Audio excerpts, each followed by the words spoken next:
صلي على سيدنا مولانا محمد وعلى آل سيدنا مولانا محمد اللهم صل على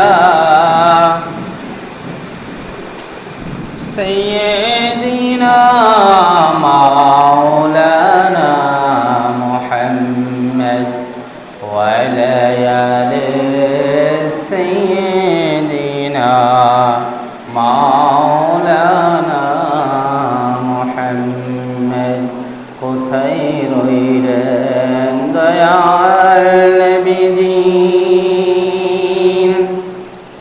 আমাদেরকে আপনি বিনে কি লাভ হবে এই দরাতে বসিয়া আল্লাহুম্মা সাল্লি আলা সাইয়্যিদিনা মাওলানা মুহাম্মদ ওয়া আলা আলি সাইয়্যিদিনা مولانا محمد لا إله إلا الله لا إله إلا الله لا إله إلا الله لا إله إلا الله لا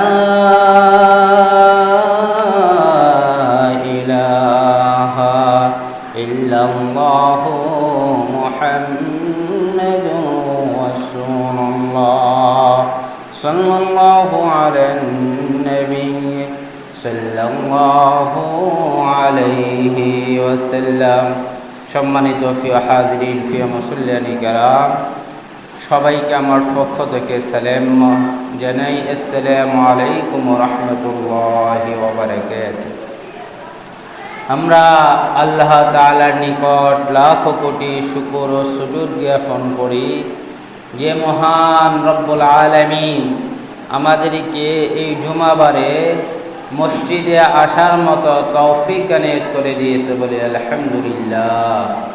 আমাদের মতো যারা এখনও মসজিদে আসার জন্য নিয়ত করে আছে আল্লাহ রব্বুল আলামিন যেন তাদেরকে আল্লাহ তাআলার নৈকট্য হাসিলের জন্যে মসজিদে আসার মতো তৌফিক এনায়েত করে দেয় বলে আমিন।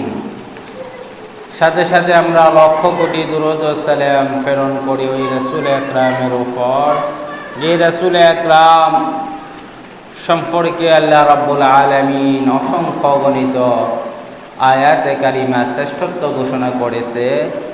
ওই রাসূল আকরামের উপর দুরূদ ও সালাম প্রেরণ করি সকলেই একবার বলি সাল্লাল্লাহু আলাইহি ওয়াসাল্লাম।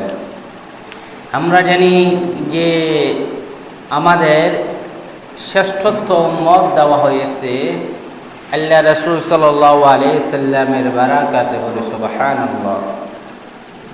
এই সম্পর্কে আল্লাহ রাব্বুল আলামিন পবিত্র কালামুল্লাহ সূরা আলে ইমরানে ইরশাদ করেন, রব্বুল আলামিন বলেন, হে রাসূল, হে আমার প্রিয় হাবিবের উম্মত তোমরা যারা আছো, কুনতুম খায়রা উম্মাহ, আমি তোমাদেরকে সর্বশ্রেষ্ঠ উম্মত হিসাবে এই পৃথিবীতে প্রেরণ করেছি বলে সুবহানাল্লাহ।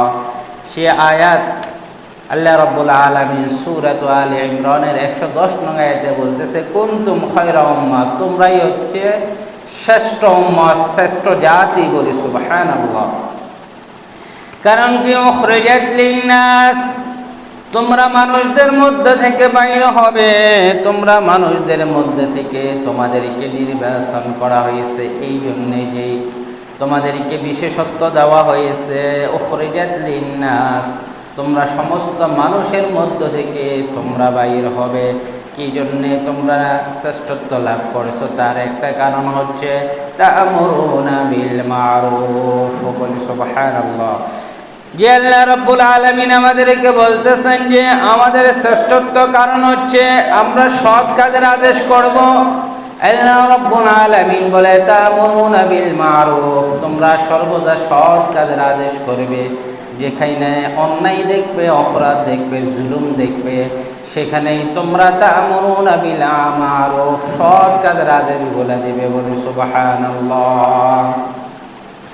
শুধু তাই নয়, ওয়াতানহাউনা আনিল মুনকার, এবং তোমরা অসৎ কাজ থেকে মানুষদেরকে বিরত রাখবে। যে কাজগুলা কোরআন এবং সুন্নাহ বিরোধী, যে কাজগুলা অশ্লীল, যে কাজগুলা আল্লাহ তাআলার বিপক্ষে, আল্লাহর রাসূলের বিপক্ষে, এমন কাজ যদি সমাজে হয়ে থাকে, তোমরা ওয়াতানহাউনা আনিল মুনকার সমস্ত মানুষদেরকে এই কাজগুলা থেকে তোমরা বিরত রাখবে। বলি সুবহানাল্লাহ। শুধু তাই নয়, ওয়াতুমিনুনা বিল্লাহ, এবং তোমরা আল্লাহ তাআলার প্রতি ঈমান আনবে। আল্লাহ তাআলা বলতেছেন, ওয়ালাউ আমানা আহলুল কিতাবি লাকানা খায়রাল লাহুম, আর যদি আহলে কিতাব যারা ইহুদি আছে, নাসারা আছে, এই সমস্ত যারা আছে অন্য ধর্ম, অন্য নবীদের উম্মত বলে এখনো দাবি করে, এই সমস্ত লোকজন যাদেরকে কিতাব দেওয়া হয়েছে, তারা যদি এই কোরআনের প্রতি ঈমান আনে, এই রাসূলের প্রতি ঈমান আনে, আহলুল কিতাব কানা খায়রাল লাহুম, এটাই হবে তাদের জন্য সর্বশ্রেষ্ঠ। বলে সুবহানাল্লাহ। তাইলে আল্লাহ রাব্বুল আলামিন বলেছেন যে আমার রাসূলের উম্মত যারা হবে তাদের জন্য সর্বশ্রেষ্ঠ হচ্ছে তারা সৎ কাজের আদেশ করবে, অসৎ কাজ থেকে নিষেধ করবে। আর যারা এখন হযরত মূসা, ইহুদি যারা আছে, যারা মূসা নবীকে এখনো মানে এবং ঈসা আলাইহিস সালামকে যারা মানে বলতেছে মুখে, তারাও যদি এই রাসূলের প্রতি ঈমান আনে এবং এই কোরআনকে মানে নেয়, আল্লাহ তাআলা বলতেছে লাকানা খায়রাল লাহুম, এটাই তাদের জন্য উত্তম। বলি সুবহানাল্লাহ। এরপরে আল্লাহ বলেন, মিনহুমুল মুমিনুনা ওয়া আকসারুহুমুল ফাসিকুন, এই আহলে কিতাবদের মধ্যে অনেকেই আছে যারা ঈমান এনে আল্লাহ রাব্বুল আলামিনের প্রতি আনুগত্যশীল হয়, তারাই হচ্ছে মুমিন। ওয়া আকসারুহুমুল ফাসিকুন, আবার অনেক অনেক অধিকাংশ লোক আছে যারা এখনো ফাসিক রয়ে গেছে। বলি নাউযুবিল্লাহ। আজকে আমরা সূরাত আলে ইমরানের আরেকটি আয়াত দেখি যে আল্লাহ তাআলা আমাদেরকে কি আদেশ নির্দেশ দিয়েছেন যে আমরা কোন কাজগুলো করার জন্যে। আমরা জানি যে আল্লাহ রাব্বুল আলামিন সূরাত আলে ইমরানে 191 নং আয়াত, সেখানে আল্লাহ রাব্বুল আলামিন ইরশাদ করেছেন, আল্লাযীনা ইয়াযকুরুনাল্লাহ, তোমরা আল্লাহ তাআলাকে অধিক অধিক বেশি বেশি পরিমাণ তোমরা স্মরণ করো। আজকে আমরা বিপদে পড়ি, অসুস্থ হই, যেই কোনো কারণবশত যখনই আমার কাছে খারাপ লাগে, আপনার কাছে খারাপ লাগে, আল্লাহ তাআলা বলতেছেন আমাকে তোমরা স্মরণ করো। কিভাবে স্মরণ করবে? আল্লাযীনা ইয়াযকুরুনাল্লাহ কিয়ামা, তোমরা যদি দাঁড়ানো অবস্থা থাকো, সেই অবস্থা আমি আল্লাহ তাআলাকে তোমরা ডাকো, আমি আল্লাহ তাআলা তোমাদের ডাকে সাড়া দিব। বলি সুবহানাল্লাহ। এই জন্য অন্য আয়াতে আল্লাহ বলেন, ওয়াইযা সালাকা ইবাদি আন্নী ফাইন্নী করিব, ওই রাসূল আপনি আপনার বান্দাদেরকে বলে দেন, ওয়াইযা সালাকা, যখন কোনো বান্দা জিজ্ঞাসা করে, আন্নী ফাইন্নী করিব, আমি রব্বুল আলামিন কোথায় আছি, আপনি বলে দেন যে আমি বান্দাদের সকলের নিকটেই আছি, ফাইন্নী করিব। বলি সুবহানাল্লাহ। তাহলে আল্লাহ তাআলা বলতেছেন যে আল্লাহ তাআলা বান্দাদের কাছেই আছেন। শুধু তাই নয়, উজিবু দাওয়াতাদ দাঈ ইযা দাআন, যখন কোনো বান্দা আমি আল্লাহ তাআলাকে ডাকে স্মরণ করে, আমি আল্লাহ রব্বুল আলামিন তার ডাকে তখনই সাড়া দিব। বলি সুবহানাল্লাহ। এই জন্য আমাদেরকে আল্লাহ তাআলাকে ডাকতে হবে, ডাকার মতো ডাকলে আল্লাহ তাআলা আমাদের কথাগুলো শ্রবণ করবে। বলি সুবহানাল্লাহ। শুধু তাই নয়, ফালিয়াস্তাজিবু লি ওয়া লিউমিনু বি লাআল্লাহুম ইয়ারশুদুন, আমি তাদের কাজের জবাব দেই, তাদের ডাকার জবাব দেই। ওয়ালিয়ুমিনু বি, এবং এই সমস্ত লোকগুলাই হচ্ছে মুমিন। লাআল্লাহুম ইয়ারশুদুন, আর তারাই হচ্ছে প্রকৃত হেদায়েত প্রাপ্ত লোক। বলি সুবহানাল্লাহ। তাহলে আল্লাহ তাআলাকে আমাদের ডাকতে হবে। এই যে 5 ওয়াক্ত নামাজ আমাদের দৈনন্দিন চলে যাচ্ছে, আমরা অনেক সময় অবহেলা অকারণে এই নামাজগুলো ছেড়ে দিচ্ছি, কিন্তু আল্লাহ তাআলা বলছে আমাকে এই নামাজের মাধ্যমে সবচেয়ে বেস্ট উত্তম সময় হচ্ছে এই নামাজ। এই নামাজের মাধ্যমে আল্লাহ তাআলাকে সাড়া দিতে, আল্লাহ তাআলা আমাদের এটাকে সাড়া দিবে। এই জন্য আল্লাহ তাআলা বলেন, কিয়ামা তোমরা আমাদের দাঁড়িয়ে আমাকে স্মরণ করবে, ও কুউদা, আবার যখন তোমরা বসে বসে কোনো কাজ করো, বসে বসে কোনো ফিকির করো, সেইখানেও আমার জিকির করবে। শুধু তাই না, ওয়ালা জুনুবিহিম, আবার তোমরা যদি শয়ন অবস্থা থাকো, তোমাদের রাত্রির বেলা আমরা অনেক সময় দেখা যায় বিভিন্ন চিন্তা আমরা চিন্তিত হয়ে যাই। আল্লাহ রাব্বুল আলামিন বলতেছে, ওই সময় যদি তুমি বান্দা আমাকে স্মরণ করো, আমি আল্লাহ ওই সময়ে তোমার ডাকে সাড়া দিব। বলে সুবহানাল্লাহ। শুধু তাই নয়, তোমরা দাঁড়িয়ে বসে এবং শোয়া অবস্থা আল্লাহকে স্মরণ করবে। এরপরে আল্লাহ বলেন, ওয়ায়াতাফাক্কারুন, আর তোমরা চিন্তা করবে, গবেষণা করবে, ফি খালকিস সামাওয়াতি ওয়াল আরদ, যে আল্লাহ রাব্বুল আলামিন এই আসমান এই জমিনগুলা কিভাবে সৃষ্টি করেছে সেই সম্পর্কে তোমরা গবেষণা করবে। বলে সুবহানাল্লাহ। আজকে আমরা দেখি যে আমাদের এই দেশ থেকে শুরু করে আমরা মুসলিম যারা আছি, খুবই গবেষণাপূর্ণ আমাদের জ্ঞান খুবই কম, অথচ আমাদের বিধর্মী যারা আছে তারা এই কোরআন থেকে ওয়াতাফাক্কারুনা, তোমরা চিন্তাশীল হও, গবেষণাকারী হও, তারা এখানে গবেষণা করে করে আমরা দেখছি সাদের দেশে সাদ যেখানে অবস্থান করেছে সেই জায়গাতেও তারা ফুসতে সক্ষম হয়েছে। বলি আল্লাহু আকবার। তাহলে আমাদের গবেষণা হচ্ছে কি, ফরের গীবত করা, ফরের সমালোচনা করা, আর কে কি করে, কি কাজ করতেছে, এইগুলা নিয়ে আমরা ব্যস্ত থাকি। অথচ আমরা দেখেছি যে এই আমাদের এই রাষ্ট্রের ভিতরে তারা এমন এমন প্রোডাক্ট পাঠায়, যেই প্রোডাক্টগুলোর না দাম হচ্ছে কয়েক লক্ষ টাকা, যেই আমাদের নর্মাল একটা যে মেশিনারি যে জিনিসগুলো আছে এই দেশে তৈরি করে না, তারা শুধু এইগুলা সবগুলা প্যাকেটিং করে নিয়ে আসে, এগুলা বাঁধে আমাদের কাছে বিক্রি করে। অথচ আল্লাহ তাআলা এখানে বলছে, ওয়াতাফাক্কারুনা ফি খালকিস সামাওয়াতি ওয়াল আরদ, আমার এই জমিনে যা কিছু আছে, যে সমস্ত সৃষ্টি আছে, তোমরা যদি এইগুলার ভিতরে তোমরা যদি গবেষণা চালিয়ে দাও, তাহলে আমি আল্লাহ তাআলাকে খুঁজে পাবে। বলি সুবহানাল্লাহ। শুধু তাই নয়, এই আসমান যে আমি কত সুন্দর খুঁটি ছাড়া সৃষ্টি করেছি, তোমরা যদি এই আসমানের দিকে দেখতে, এই আসমান কেন পড়ে না, এই আসমান কিভাবে আল্লাহ তাআলা সৃষ্টি করে রেখেছেন। অথচ আমাদের বিধর্মী বাইরে এই যে কারেন্ট সৃষ্টি করছে, সে তো একজন অমুসলিম লোক। এভাবে অসংখ্য অমুসলিম লোক যারা অনেক কিছুই সৃষ্টি করছে গবেষণার মাধ্যমে, আবার অনেকেই এই সৃষ্টিগুলো করতে গিয়ে মুসলমান হয়ে গেছে। বলি সুবহানাল্লাহ। এই জন্য আমাদেরও কাজ হচ্ছে যে না, আল্লাহ তাআলা এক একটি গাছ, এক একটি প্রাণী, এক একটি তরুলতা কিভাবে সৃষ্টি করেছে আমরা দেখেছি। এই পৃথিবীতে কত ধরনের কত উপকরণ রয়েছে আমাদের জন্যে। আর বিধর্মীরা আমাদের আমাদের এই রাষ্ট্রের ভিতরে বেশিরভাগ আমাদের শ্রমিক বানিয়ে রাখছে। তারা গবেষণা করার কারণে তারা এমন এমন একটা কম্পিউটার এই দেশে বিক্রি করে দেয় 2 থেকে 3 লক্ষ টাকা, 1.5 লক্ষ, 1 লক্ষ টাকার অফারে। অথচ আমাদের এখানে দেখা যায় শত মানুষ এক মাসে শ্রম দিলে এই একটা কম্পিউটার কেনার মতো সামর্থ্য থাকে না। কারণ আমরা শুধু শ্রম দিয়ে যাচ্ছি, কিন্তু আমাদের ছেলে মেয়েদেরকে কোরআন এবং সুন্নাহ শিক্ষা দিয়ে গবেষণাগারে না ফাটানোর জন্যে, তাদেরকে ভালোভাবে এডুকেটেড না করার জন্য আজকে আমরা ফিসিয়ে গেছি। এই জন্য আল্লাহ বলছে, ওয়াতাফাক্কারুনা, হে আমার বান্দারা, তোমরা আমার ইবাদত করো, সাথে সাথে এই আসমান এবং জমিনের ভিতরে যা আছে, যে সমস্ত আমার সৃষ্টিগুলা দেখতে পারো, সেগুলার ওপরে তোমরা গবেষণা চালিয়ে দাও। এরপরে আল্লাহ বলছেন যে ওয়া ফি খালকিস সামাওয়াতি ওয়াল আরদ, তারপরে আল্লাহ বলেন, রব্বানা, তোমরা বলো, মা খালাকতা হাযা বাতিলা, এই যে আল্লাহ তাআলার আমাদের দু চোখের দেখা যতগুলো সৃষ্টি, আল্লাহ তাআলা কোন সৃষ্টি অনর্থক সৃষ্টি করেননি। বলি সুবহানাল্লাহ।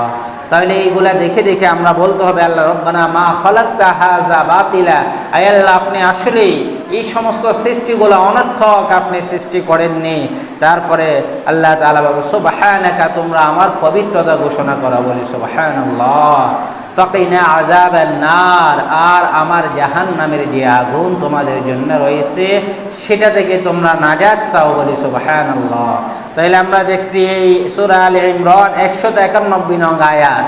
আজকে এই আয়াতের ওপর যদি আমরা আমল করি, আমরা যদি নিজেরা যতটুকু আমার জানা দরকার, যতটুকু পড়া দরকার প্রয়োজন, আমরা অবশ্যই পড়তে হবে। অথচ আমরা আজকে কোরআন খুলেও দেখি না। এমন অনেক আছে যে কোরআন পড়তেও পারে না, আবার অনেক আছে কোরআন পড়তে পারে, অনুবাদটা জানে না, আবার অনেক আছে কোরআন অনুবাদ পড়তেও পারে। তারপরে এটা থেকে যে আমাদের নসিহত নিতে হবে সেগুলো আমরা নিচ্ছি না। অথচ আল্লাহ তাআলা এই কোরআনে সব কিছু লিখে দিয়েছে, প্রতিটি ফারায় ফারায়, প্রতিটি আয়াতে আয়াতে, বলি সুবহানাল্লাহ। এরপরে আল্লাহ তাআলা আমাদেরকে কিছু দোয়া শিক্ষা দিয়েছেন। রব্বানা ইন্নাকা মান তুদখিলান নার ফাকাদ আখযাইতা ওয়া মা লিয-যালিমিনা মিন আনসার। হে আমাদের প্রভু, আপনি আমাদের জাহান্নামের আগুনে প্রবেশ করাবেন না। আজকে আমরা মনে করি ৬০-৭০ বছরের জিন্দেগি হয়তো আমার জীবনের সেরা জিন্দেগি, কিন্তু আল্লাহ তাআলা বলতেছেন যে না, এই পৃথিবী তোমাদের জন্য অল্প কিছু দিনের জন্যে। এই জন্য আল্লাহ বলেন মিনহা খলাকনাকুম, পৃথিবী থেকে সৃষ্টি করেছি, আবার এই পৃথিবীতে তোমরা এই মাটির নিচে চলে যাবে, আবার আমার কাছে আসবে। এই জন্য এই পৃথিবী নিয়ে তোমরা চিন্তিত থাকো না, যতটুকু তোমার ফয়রত, আর বাকি সময়টা আমার কাজে লাগিয়ে দাও, বলি সুবহানাল্লাহ। ফাকাদ আখযাইতা, নিশ্চয় আপনি তো অপমানিত করবেন না আমাদেরকে, আপনি ওই কাল হাসরের মাঠে অপমানিত করেন না, আমাদেরকে জাহান্নামের আগুন থেকে বাঁচান। শুধু তাই নয়, আল্লাহ বলতেছেন ওয়া মা লিয-যালিমিনা মিন আনসার, আর যারা জালেম হবে এই পৃথিবীতে, মানুষের ওপর অত্যাচার অবিচার করবে, সঠিক বিচার তারা কখনোই মেনে না নিয়ে অপরের প্রতি সর্বদা অত্যাচার অবিচার করে, আল্লাহ তাআলা বলতেছে ওয়া মা লিয-যালিমিনা মিন আনসার, কাল কিয়ামতে তাদের কোনো সাহায্যকারী পাবে না, বলি নাউযুবিল্লাহ। তাহলে আমরা সর্বদা জালিম থেকে রক্ষা চাইব, যে আল্লাহ তাআলা যেন আমাদের জালিম না করে। কারণ আল্লাহ তাআলা অসংখ্য আয়াতে লিখছেন যে ইন্নাল্লাহা লা ইউহিব্বুজ জালিমিন, আল্লাহ তাআলা জালেমদেরকে কখনোই পছন্দ করেন না, কখনোই ভালোবাসেন না। এই জন্য আমরা সব সময় জালিম থেকে আমরা আশ্রয় চাইতে হবে, যে আমাদেরকে আল্লাহ রাব্বুল আলামিন যেন জালিম হিসেবে তৈরি না করেন।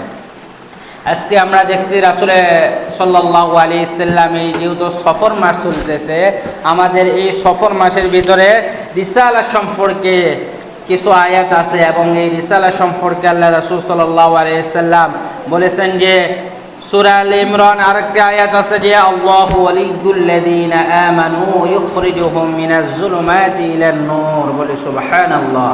আল্লাহ তাআলা নিজেই বলতেছেন, আল্লাহ তাআলা ঈমানদারদের হেফাজতকারী, তিনি তাহাদিগকে অন্ধকার থেকে আলোর পথে নিয়ে আসেন, বলে সুবহানাল্লাহ। আপনি যখন দেখবেন যে এই পৃথিবীর ভিতরে আমরা যখন ভালো কাজগুলা করি, ভালো কাজগুলা আমাদের মন সর্বদা সচেষ্ট থাকে, আল্লাহ তাআলা বলতেছেন তারাই ঈমানদার। আর এই সমস্ত ঈমানদারকে ইউখরিজুহুম মিনাজ-যুলুমাত, আমি আল্লাহ তাদেরকে পছন্দ করি করে তাদেরকে খারাপ কাজ থেকে, অন্ধকারের অভিশাপ থেকে, যে সমস্ত জায়গাগুলো তাদের জন্য খারাপ, সেখান থেকে বেছে এনে ইলান নূর, আলোর দিকে নিয়ে আসে, বলে সুবহানাল্লাহ। এই জন্য আমরা বুঝতে হবে, আমি আপনি যখন আমাদের আমল বেড়ে যাচ্ছে, যখন আমাদের মসজিদের জন্য নামাজ চলে যাচ্ছে, আমাদের কাছে খুবই খারাপ লাগছে যে আমি এই নামাজটা পড়তে পারিনি, তখনই বুঝতে হবে আপনি আলোর দিকে আসেন। আর যখন আপনার 5 ওয়াক্ত নামাজ দৈনন্দিন, এছাড়া 24 ঘন্টার ভিতরে আর কোনো কাজ আমাদের জন্য ফরজ নাই, কিন্তু আমরা অবহেলা অগোচরে আমরা ছেড়ে দিচ্ছি, তখন বুঝতে হবে আমি এখন জুলুমাতের কাছে আছি। এরপরে আল্লাহ রাসূল সাল্লাল্লাহু আলাইহি ওয়াসাল্লাম বলেছেন যে ফাকারামাতুল আউলিয়া ওয়া হাক্কুন ওয়া লা ইয়াকুনুল আবদু ওয়ালিয়ান ইল্লা আইয়াকুনা মুহিক্কান দীনিহি, ওলিগণের যে কারামত এই পৃথিবীতে আমরা দেখেছি প্রকাশিত হয়েছে, ওই সমস্ত কারামতগুলা এবং আল্লাহর যারা সান্নিধ্য বান্দা, নৈকট্যশীল বান্দা, তাদের এই সমস্ত কারামতগুলা সত্য, বলে সুবহানাল্লাহ। এরপরে ওয়ালা ইয়াকুনু, কোনো ব্যক্তি ইসলামের মধ্যে চিরত্বশীতে যদি তারা কি করে ইসলামের মধ্যে প্রবেশ করে, তাহলে বুঝতে হবে সে আলোর ভিতরে আছে, অন্ধকার থেকে তাকে আল্লাহ তাআলা হেফাজত করেছে। এরপরে আল্লাহ রাসূল বলেছেন আফজালুল বাশার মুহাম্মদ সাল্লাল্লাহু আলাইহি ওয়াসাল্লাম। আর এই পৃথিবীতে যত মানব এসেছে, যত মানুষ এসেছে, যত সৃষ্টি আল্লাহ রাব্বুল আলামিন করেছে, তার ভিতরে আফজালুল বাশার মুহাম্মদ সাল্লাল্লাহু আলাইহি ওয়াসাল্লাম। বলি সুবহানাল্লাহ। আমাদের প্রিয় হাবিবের আজকের রিসালাত, এই রিসালাতে আল্লাহ রাসূল বলতেছে যে এই পৃথিবীতে যত সৃষ্টি আছে তার মধ্যে সর্বশ্রেষ্ঠ সৃষ্টি করে আমাকে আল্লাহ তাআলা প্রেরণ করেছেন। বলি সুবহানাল্লাহ।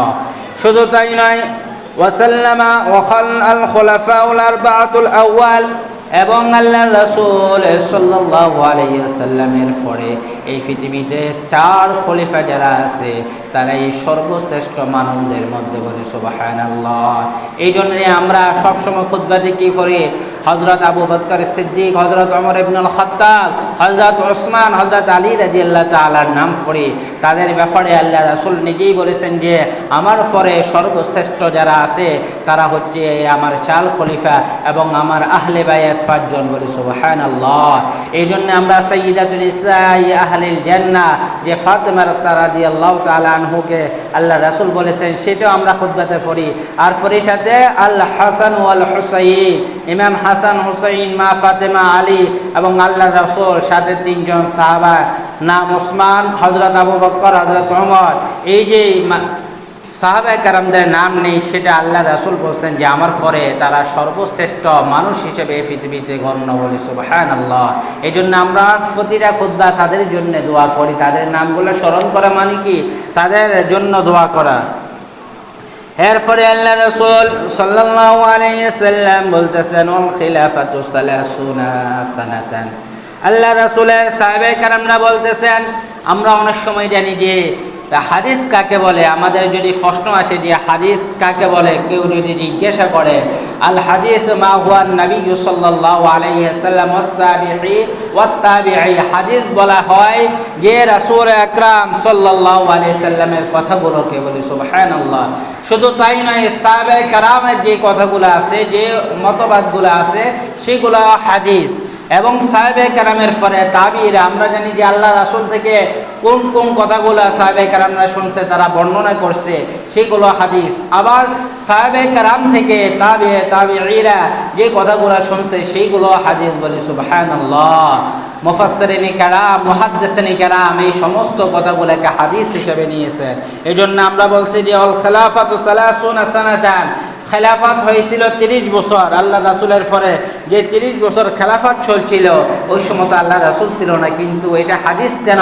কারণ আমরা সাহাবায়ে কেরাম থেকে শুনেছি, তাবিঈ থেকে শুনেছি যে তাদের পরে তারা কিভাবে আল্লাহ রাসূলের পরে খেলাফতগুলা পরিচালনা করেছেন। শুধু তাই নয়, সুম্মা বা'দাহা মুলকুন ওয়া ইমারাতুন, ওই সময়ের রাজত্ব এবং রাজ্য যারা পরিচালনা করেছে আল্লাহ রাসূলের পরে সাহাবায়ে কেরামরা, তারাও সত্য এবং হকের উপরে ছিল। বলি সুবহানাল্লাহ। এই জন্য আল্লাহ রাসূল সাল্লাল্লাহু আলাইহি ওয়াসাল্লাম এবং সাহাবায়ে কেরাম সর্বশ্রেষ্ঠ তাবিঈ। আমাদের বেশিরভাগে হাদিস এবং মাসালাগুলা যার কাছ থেকে নেওয়া, তিনি হচ্ছে ইমাম আবু হানিফা রাহমাতুল্লাহ আলাইহি। তিনার কাছ থেকে আমরা অগণিত মাসলা মাসাইলের কিতাব পড়ি। আজকে যারা আমরা ফকিতে পড়ি, ফিক নিয়ে যারা কামিল করে তাদেরকে বলা হয় মুফতি। এই মুফতিদের অধিকাংশ ইমাম আবু হানিফা রহমতুল্লাহ আলাইহির মতামত। আমরা জানি যে আমাদের 4 জন ইমাম আছে, সর্বশ্রেষ্ঠ যুগ শ্রেষ্ঠ সাহাবায়ে কেরামের পরে তাবিঈ যারা ছিলেন, ওই 4 জনের ভিতরে ইমাম আবু হানিফা রহমতুল্লাহ আলাইহি ছিলেন, ইমাম আহমদ ইবনে হাম্বল ছিলেন, ইমাম শাফিঈ ছিলেন, ইমাম মালিক ছিলেন। এবং তাদের অবস্থান অনুযায়ী তারা যে সমস্ত জায়গা তাদেরকে মানা হয়, এই জন্য আমরা মাযহাবে বিল্লাত বলি। ওই জায়গাগুলো তারা যেখানে যেখানে আমরা তাদের অনুসরণ এবং অনুকরণ করি, ওই জায়গাগুলোকে আমরা বেশিরভাগ হানাফি বলি। আজকে আমাদের নতুন কিছু ভাই আহলে হাদিস নাম ধারণ করে তারা বলতেছে যে ইমাম আবু হানিফা রহমতুল্লাহ আলাইহি তো প্রত্যেকটা হাদিস রিওয়ায়াত নিতে পারেননি ওইভাবে। আমাদের কথা হচ্ছে যে ইমাম বুখারী 194 হিজরিতে পৃথিবীতে জন্ম, আর আমাদের ইমাম আবু হানিফা রহমতুল্লাহ আলাইহি জন্ম 80 হিজরিতে। বলি সুবহানাল্লাহ। তাইলে ইমাম আবু হানিফা 80 হিজরির পর আরও 80 হিজরি আসতে, আরও 194 হিজরি আসতে 100 বছরের উপরে সময় লেগে গেছে ইমাম আবু হানিফা রহমতুল্লাহ আলাইহি পৃথিবীতে জন্ম হওয়ার পর ইমাম বুখারীর জন্ম হওয়া গণের মধ্যে এই সময় যেইটুকু ছিল, ওই সময় সমস্ত হাদিসগুলা যখন ইমাম মালিক তার মুসনাদে মালিকে যে হাদিসগুলা সংরক্ষণ করে রেখেছেন, ইমাম আবু হানিফা থেকে শুরু করে ওই সময় যে তাবিঈরা সংরক্ষণ করে রেখেছেন হাদিসগুলা, তাদের কাছ থেকে ইমাম বুখারী রহমতুল্লাহ আলাইহি এই হাদিসগুলা নিয়ে নিয়ে তার বুখারীতে পাণ্ডুলিপি হিসেবে তৈরি করেছেন বলে আলহামদুলিল্লাহ। এই জন্য আমরা কারো ক্ষেত্রে কোনো ভেদাভেদ করব না। আজকে যারা ইমাম আজমের মতো, আবু হানিফার মতো লোকদেরকে যারা তহমত দিবে, তারা মনে করবেন যে তারা প্রকৃত ইখরিজুহুম মিনাজ যুলুমাতি ইলান নূর, তারা নূরের জায়গায় নাই, আলোকিত সমাজে নেই। কারণ সমস্ত সাহাবে কেরাম, তাবেঈন, সমস্ত হাদিসের ইমাম এবং ফিকার ইমাম যারা আছে, আমরা সবাইকে সত্য হিসেবে গ্রহণ করি বলি আলহামদুলিল্লাহ। এরপরে আল্লাহ রাসূল সাল্লাল্লাহু আলাইহি ওয়াসাল্লামের সাহাবে কেরামরা বলেন, ওয়াল মুসলিমুনা লা ইয়াবুদ্দু লাহুম মিন ইমামিন লিমুহাফাজাতি, দ্বীনের হেফাজতের জন্য মুসলমান একজন ফকাশী ইমাম থাকা প্রয়োজন এবং গোপনীয় বা অপ্রত্যাশিত হইলে চলবে না। দ্বীনের যে হেফাজত, আজকে আমাদের সমাজে যে কেউকে না কাউকে দাঁড়াতে হবে ইসলাম এবং কোরআনের পক্ষে, হাদিসের পক্ষে। আজকে আমরা যদি সবাই চিন্তা করি যে পৃথিবীর জ্ঞান নেওয়ার জন্য, এই পৃথিবীর ইলম অর্জন করার জন্য সবাই চলে যাবে, কিন্তু আল্লাহ রাসূল সাল্লাল্লাহু আলাইহি সাল্লামের কিয়ামত পর্যন্ত যে কোরআন এবং সুন্নাহ জারি থাকবে, তার মাধ্যম কারা থাকবে। এই জন্য আল্লাহ রাসূল সাল্লাল্লাহু আলাইহি সাল্লামের হাদিস, আল উলামা ওয়ারাসাতুল আম্বিয়া, বলি সুবহানাল্লাহ। আমি আল্লাহ রাসূল সাল্লাল্লাহু আলাইহি সাল্লাম যখন এই পৃথিবীতে থাকবো না, তখন আলেমরা থাকবে আল্লাহ রাসূলের ওয়ারিস হিসেবে, বলি সুবহানাল্লাহ। এই জন্য আমাদের সমাজে আলেম তৈরি করতে হবে। আমরা দেখি আজকে বড় বড় আলেম যারা চলে গেছে, মরে গেছে, তাদের পরে এই পৃথিবীতে খুব কমে মানুষে আমরা জ্ঞানীপূর্ণ হতে পেরেছি। এই জন্য আমাদের সমাজে যেই কোনো, আমরা যদি 3 জন ছেলে থাকে, আগে আমরা দেখতাম 4 জন 5 জন, একজন না একজনকে মাদ্রাসা দেওয়া হতো এবং এলেম শিক্ষা দেওয়া হতো। আজকে দেখা যায় সবাইকে দুনিয়াবি শিক্ষা আমরা শিক্ষিত করে ফেলছি, কিন্তু আলেম এই সমাজে খুব কম তৈরি হচ্ছে। এরকম হলে চলবে না। আল্লাহ রাসূল সাল্লাল্লাহু আলাইহি ওয়াসাল্লাম যেখানে বলেছেন একমাত্র আমার ওয়ারিস হচ্ছে আলেমরা, এই জন্য আমাদের আলেমদেরকে আমাদের তৈরি করে নিতে হবে। এই জন্য আল্লাহ তাআলা সর্বশেষ আমাদের খুতবা, আল্লাহ রাসূল সাল্লাল্লাহু আলাইহি ওয়াসাল্লাম আরেকটি মোনাজাত করেছেন আমাদের জন্য, আর সেই মোনাজাতটা আজকে সূরাত আলে ইমরানে এসেছে আল্লাহ রাব্বুল আলামিনের কাছে। আমরা জানি যে আল্লাহ রাসূল সাল্লাল্লাহু আলাইহি ওয়াসাল্লাম আমাদেরকে শিক্ষা দিয়েছিলেন যে রব্বানা আতিনা ফিদ দুনিয়া হাসানা, তোমরা দুনিয়া এবং আখিরাত দুটিই চাবে, ওয়া কিনা আযাবান নার, জাহান্নাম থেকে মুক্তি চাবে। আরেকটা আজকের খুতবাতে এসেছে যে রব্বানা ওয়া আতিনা মা ওয়া'আদতানা আলা রুসুলিকা ওয়া লা তুখজিনা ইয়াওমাল কিয়ামা। হে আল্লাহ তাআলা রব্বুল আলামিন, আপনি আপনার রাসূলের মাধ্যমে আমাদের জন্য যে রহমতের ঘোষণা করিয়েছেন তা আমাদিগকে দান করেন, বলি সুবহানাল্লাহ। মুমিনরা সেই দিন আল্লাহ তাআলার দরবারে এটাই বলবে, হে আল্লাহ, আমরা তো আপনার রাসূলের কথাগুলো শুনেছি যে আপনি রহমত দিবেন, সেই রহমতটা আমাদের দান করেন। ওয়ালা তুখজিনা ইয়াওমাল কিয়ামা, আর কিয়ামতে আমাদেরকে চিন্তিত করবেন না, বলি সুবহানাল্লাহ। এজন্য আমরা কোরআন এবং সুন্নাহকে যেটুকু পারি আমরা প্রত্যেক দিন হলো চেষ্টা করব একটা হাদিস নয়তো একটা কোরআনের আয়াত পড়ে অনুবাদটা শেখা। আমরা দেখছি যে এখন অ্যাভেলেবেল বাংলা অনুবাদ সহকারে কোরআন আছে। আমরা এই কোরআনগুলা একটা একটা করে প্রতিটা ঘরে রাখার প্রয়োজন। এক ঘরে অনেকগুলা মানুষ থাকে। আমরা যদি চিন্তা করি একদিন একটা আয়াত হলো আমি দেখি, একটা হাদিস হলো দেখি।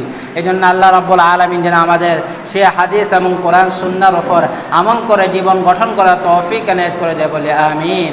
ওয়া আখিরু দাওয়ানা আলহামদুলিল্লাহি রাব্বিল আলামিন। আমরা যারা পড়ে আসছি কাবলাল জুমা 4 রাকাত আদায় করে নিই। আসসালামু আলাইকুম ওয়া রাহমাতুল্লাহি ওয়া বারাকাতুহু।